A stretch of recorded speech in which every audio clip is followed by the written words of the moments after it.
Americans are buried in debt for mortgages, credit cards, personal loans, bills, and student loans. And the amount owed in total is on the rise. In 2020, research reported that the average American owes approximately $92,727 in total debt, the highest amount on record in the U.S. Who's carrying the most debt? Members of Generation X owe a staggering $140,643, followed by baby boomers, $97,290, and Millennials, $87,448. This debt includes mortgages, student loans, credit cards, and other types of personal debt. Chances are, if you are watching this video, you probably have some debt in your name. And if you're in a financial hole due to debt, the only real solution is to change your debt habits and start digging your way out, one step at a time. Welcome back to another episode of Living Fire. If you never want to miss an upload, make sure to subscribe to the channel. Here are 8 ways to unburden yourself from the weight of your debt.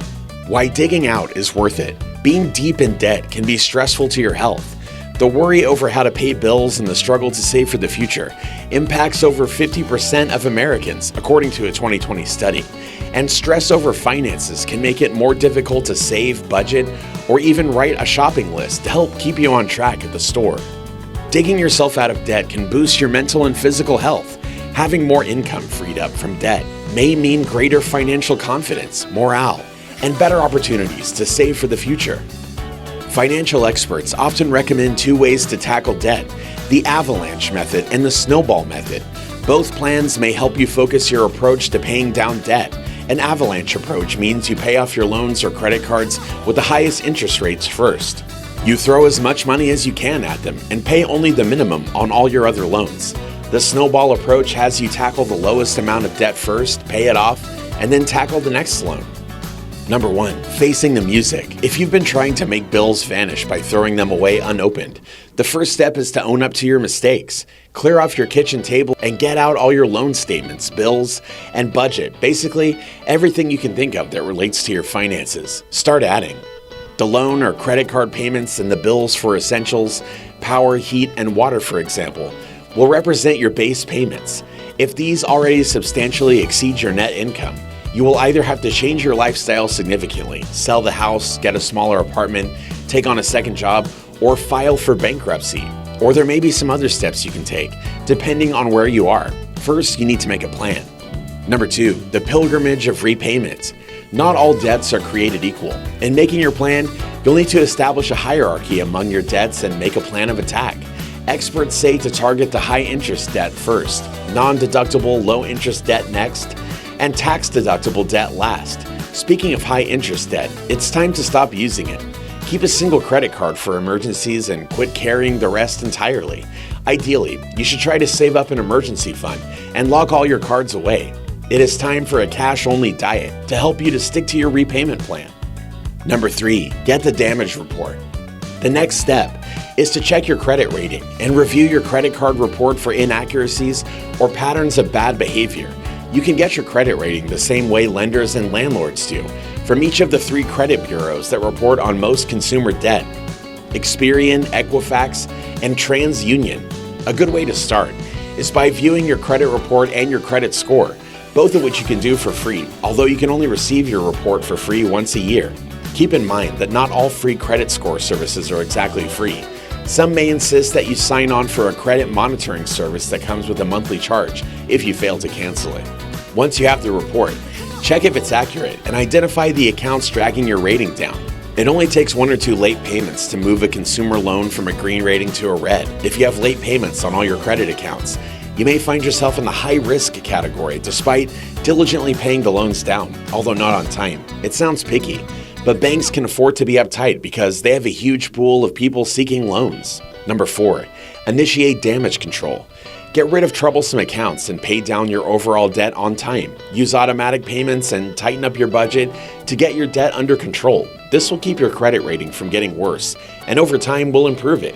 If your credit card rating allows for it, try to get a larger low-interest loan and consolidate all your consumer debts into this loan. This will speed up the process of paying off your debt by minimizing the interest drain on your payments. If your credit score allows it, you may consider a balance transfer offer from one of your credit cards. Such offers may allow you to pay off debt faster by transferring high-interest debt onto a credit card account that comes with a 0% annual percentage rate, or APR, and a payment grace period that could last anywhere from 6 to 18 months depending on the offer. All it costs at the front end is a balance transfer fee that is usually a flat sum or based on the percentage of the amount you transfer. 3% to 5% is typical. Just keep in mind that if you don't pay off the balance by the time the grace period ends, you'll be on the hook for high credit card interest rates. If you have access to a line of credit, such as a home equity line of credit, you may also be able to tap it to pay off higher interest debt. Lines of credit have annual percentage rates in the mid-single digits, while credit card APRs are in the teens to mid-20% range. Be aware that using such a strategy should also come with a close examination of spending habits. Using a line of credit to subsidize poor spending habits or live beyond your means is a decidedly bad practice. Although it might seem safer to close 1 or 2 credit cards so that you aren't tempted to use them, put them in a drawer instead, because closing cards may hurt your credit score. Number 5, use 2 shovels. Whenever possible, double up on payments on your high-interest debt. Although it's not quite as efficient as consolidating, doubling up on payments can speed up the payback period. Once you've eliminated the high-interest debt, double up payments on the next highest debt. This strategy is called a debt avalanche. You'll be consistently increasing the overall rate at which your debt diminishes and getting closer to the magic number the bank is looking for before granting a consolidation loan. Once you get a consolidation loan, doubling payments will make it vanish that much faster. Number 6, it's my debt, I'll do it. Getting out of debt usually means making some painful decisions. If you're simply too far behind, it might be time for some drastic measures. The softest cuts come in the form of substitution, 1 ply for 2, a walk in the park for a gym membership, a staycation over a vacation. Harder cuts come in the form of selling whichever non-essential items you can live without. Any money raised from selling non-essential stuff should go toward a lump sum payment against your highest interest loan. Number 7, many hands make light work. One wise step in the process of getting out of debt is to meet with a credit counselor. Though this option is much more helpful if you do it before you're desperate. A credit counselor will provide many helpful tips and make sure that you're on the right track with your repayment plans. They may also provide support when you meet with your creditors, adding some professional weight to any negotiating that you want to do. That said, be wary of credit specialists who charge high fees while churning through an equally large volume of clients. Number 8, renegotiate the terms. Now it is time to meet with your creditors, do your homework before you go, and make sure you have all your documents in order. If you're working with a credit counselor, plan out your approach in advance. Visit the lending institutions with which you have outstanding debts. If you owe more than one bank, start with the bank with which you have the best history. Set a meeting time and bring your damage report, your new cash-based budget, and a humble smile. Explain the steps you've already taken to avoid defaulting on your debts, and ask to renegotiate the debt you have at that institution. Now that you've abandoned your loose credit ways and can prove it, banks will be more likely to cut you some slack. You can also seek professional help in this step by using a debt relief or settlement company. The bottom line, can you dig yourself out of debt and save at the same time? Yes, you can dig yourself out of debt and save at the same time, but it takes planning. First, tackle the high interest debt and always pay the minimum balance on your credit cards and loans.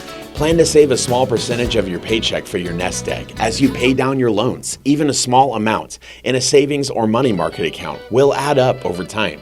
And with that, we've reached the end of this episode, all about how to eliminate and avoid debt. Are you in debt in any way? Did this video help you decide what to do to get out of debt? Get involved and let us know in the comments section down below.